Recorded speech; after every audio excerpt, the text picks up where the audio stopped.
자, 오늘 8월 16일 우리 새벽 기도회 말씀입니다.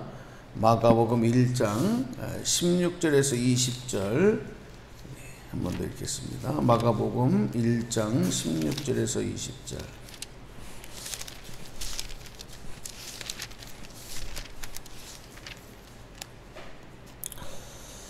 자, 저와 함께 소리내셔서 합독합니다. 16절입니다. 시작.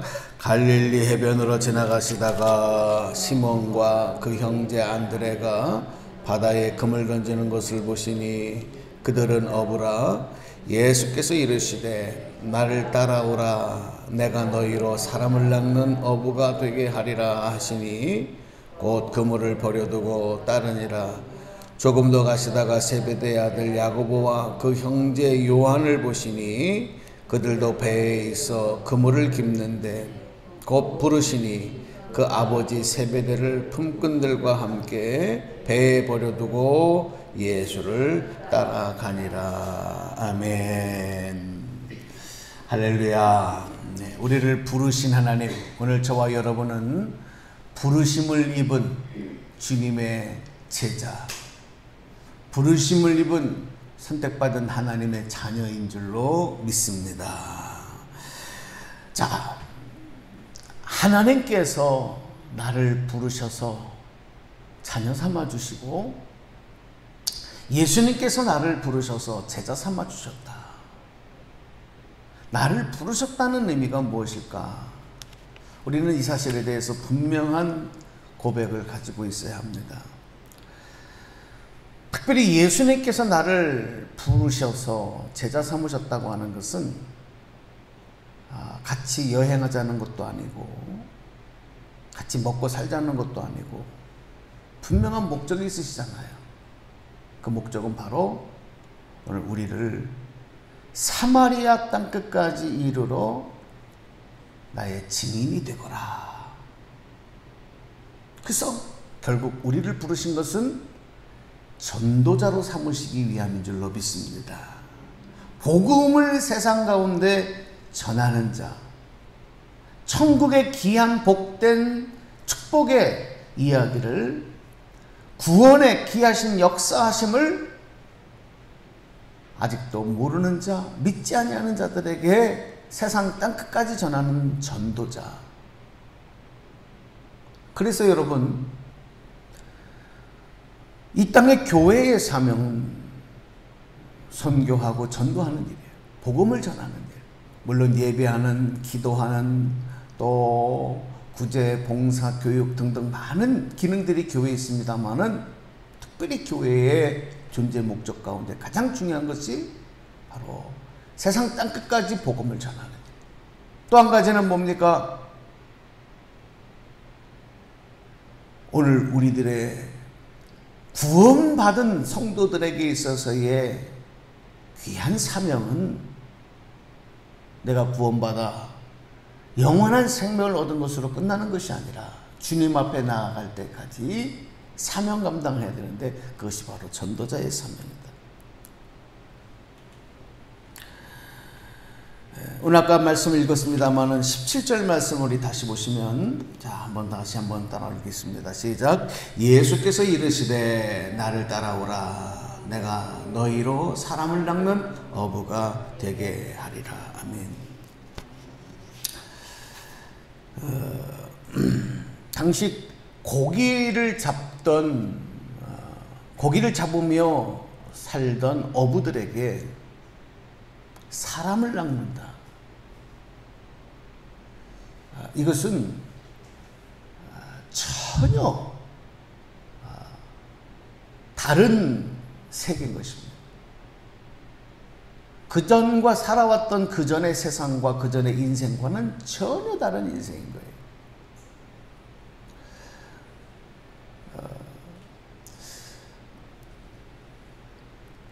사람을 낚는 어부.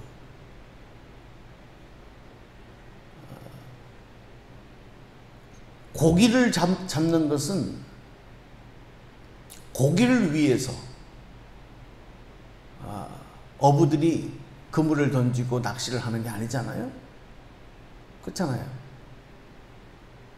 그래서 자기의 이익을 채우기 위해서 고기를 잡아요. 근데 사람을 낚는 것은 나를 위해서가 아니에요. 바로 죽어가는 영혼들, 아까 우리도 찬송했지만 물속에 빠져가 죽어가는, 지옥불에 던져져서 영원한 고통 가운데, 심판 가운데 임할 이들을 건져내고 구조해내는 거예요. 사람을 낚는 어부는 그래서 나를 위한 것이 아니라 바로 그들을 위한 거예요. 그래도 크게 말하면 그것은 하나님의 영광을 위한 것입니다. 구원의 역사를 위해서. 그런데 문제는 뭐냐면 이 사람 낚는 일, 그것이 교회의 성도들을 더 많이 늘려서 교회를 부흥시키기 위해서 전도한다. 이것도 목적이 사실은 잘못된 거예요. 그것도 틀린 얘기는 아니지만 그 사람들이 많이 전도가 되면 자연스럽게 교회의 숫자도 늘어나고 교회도 부흥되는 거지만 그러기 위해서 전도한다? 그거는 물질주의, 물량주의에만 끝날 수 있어요. 그러니까 같은 거라도 생각을 달려야 돼요. 교회를 부흥시키기 위해서가 아니고 바로 그 사람들, 죽어가는 이들을 살려내기 위해서 주님은 우리에게 이런 귀한 사명을 주신 것이고 우리를 부르신 겁니다. 그리고 오늘 우리는 목숨을 다하고 생명을 다해서 그 일을 감당해야 되는 거예요. 오늘 우리가 살아가는 세상은 점점 힘든 세상이에요. 왜 어떻게 힘드냐? 이 사명 감당하기가 힘들단 말이에요. 신앙을 지키는 것도 힘들어요. 내 믿음 지켜내는 것도 어려워요. 특별히 요즘처럼 이 코로나 시대에는요. 정말 그동안에 수십 년 믿어왔던 내 믿음을 잘 지켜내고 열매는커녕 내 믿음을 지켜내는 것만도 엄청난 과업이에요. 내 믿음, 내 신앙도 지키기 어려운데 다른 사람에게 전도하고 다른 사람을 가르치고 인도하는 것은 더더욱이 어렵죠. 요즘처럼 이런 여러분 대면이 힘든 시대에 나가서 전도하는 일 쉽지 않습니다.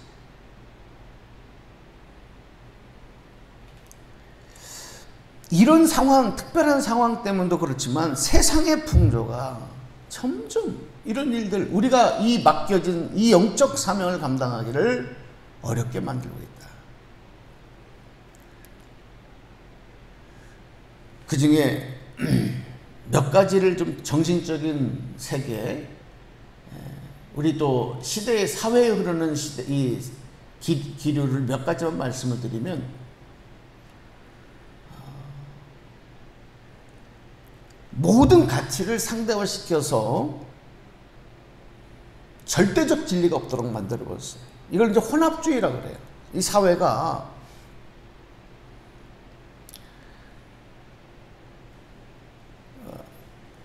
절대 진리가 없는 거예요. 그러니까 다 어떤 일들 속에 합리화를 시킴으로 인해서 거기에 각각의 명목을 두다 보니까 그렇지, 이것도 오라, 저것도 오라. 뭐 종교적으로 봐도 종교도 혼합주의가 되다 보니까 심지어는 하나님을 믿고 예수 그리스도를 믿음으로만 구원을 얻고 영원한 생명을 얻는다는 절대 진리조차도 지키지 못하고, 그렇지, 아무거나 당신 원하는 대로 믿어. 불교를 믿고 싶으면 불교를 믿고, 천주교를 믿고 싶으면 천주교를 믿고,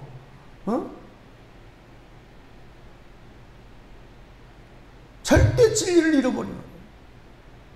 이게 바로 혼합주의. 여러분, 이런 사상이 우리 사회에 만연해 있습니다. 특별히 요즘에는 인권이라는 거 굉장히 중요해요. 인권. 남녀 평등, 성평등. 그러다 보니까 어린아이든 사회의 그 어떤 계층이든 각각 그 평등이라고 하는 이름 참 좋고 귀한 건데 가장 중요한 건 뭐냐면 모든 걸 다 상대화시키고 여기서 잃어버리는 건 뭐냐면 절대 진리를 잃어버려요.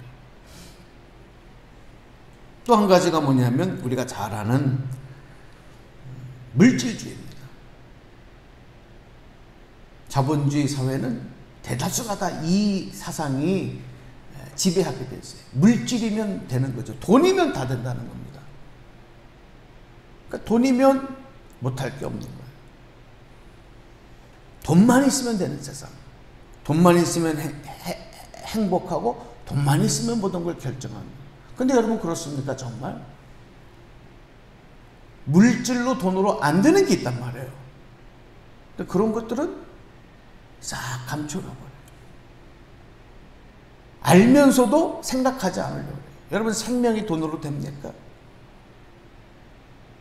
안 되잖아요. 그런데 그런 것들은 다 가려놓고 마치 이것만이 가장 귀한 진리인 것처럼 모든 사회가 그렇게 흘러가는 거예요.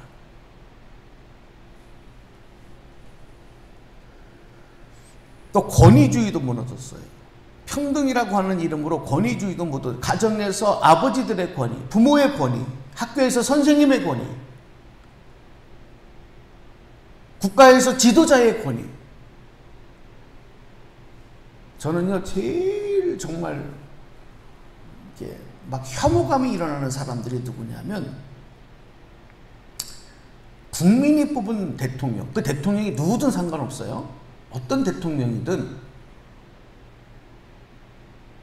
전직 대통령이든 현직 대통령이든 우리 국민들이 뽑은 우리 국가의 최고 지도자잖아요. 물론 그도 부족함이 많이 있다 할지라도 근데 막 함부로 자기 집 강아지 이름 부르듯 막 이름 막 불러대는 이름만.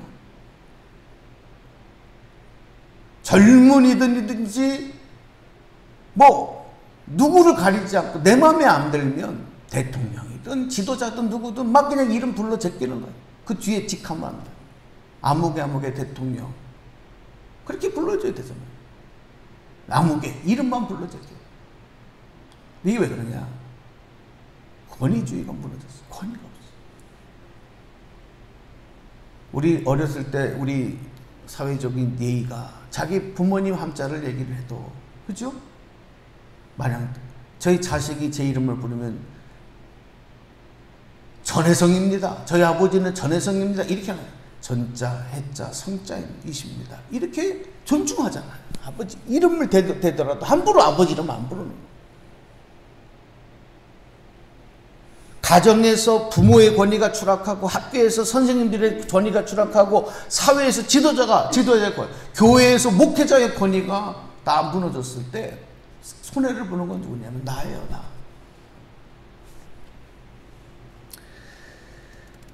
그래서 하나님의 권위, 생명을 창조하신 하나님, 이 모든 사회를 섭리하시고 인도하시는 하나님의 권위마저도 사람들은 그래서 인정하지 않으려고 그래요.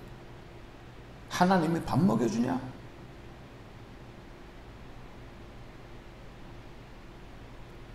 결국 이런 생각을 갖고 있는 현대인들에게 하나님의 생명의 질서, 복음을 전한다는 것. 오늘 이 말씀이 너무 중요하기 때문에 그러면 이 전도자로서 우리가 이 어려운 시대에 그래도 이 사명을 포기하지 않아야 되는데 이 사명을 감당하려면 두 가지를 반드시 꼭 선행해야 됩니다. 그러지 아니하면 부르심을 따라 살아가는 삶을 살 수 있어요. 그 말씀을 내일 조금 더 연결해 드리려고 하는데, 제목만 좀 말씀을 드리면, 주님 말씀에 순종하는 것과 자기 자신을 포기하고 내려놓는 거예요. 그 구체적인 얘기는 좀 내일 또 이어서 말씀을 드리겠습니다. 그래야 순종하는 결단, 자기 것을 내려놓고 포기하는, 버리는 결단, 과거에 붙잡고 있었고 과거에 내가 가지고 있었던 것을 버리는 결단, 여기에서부터 주님 따라가는 제자로서의 삶이 시작된다. 오늘 우리 기도할 때 부르심의 은혜에 감사하는 것으로만 끝난 것이 아니라 주님 따라가는 제자로, 전도자로 살아가는 이 사명 감당하기 위해서 주님 나에게 더 큰 믿음을 주시고 성령의 능력을 더해 주시고 사명의 은혜를 더하셔서 이 시대 부름받은 자로서 주의 사명 감당하기를 원합니다. 가장 먼저 우리 가정에서 또 내 주변에서 사람 낚는 어부로서의 삶을 살아갈 수 있도록 인도해 주옵소서. 이렇게 기도하시면서 오늘도 여러분 힘차게 소망 가운데 감사하면서 승리하는 그런 하루가 되기를 주님의 이름으로 간절히 축복합니다. 기도하겠습니다.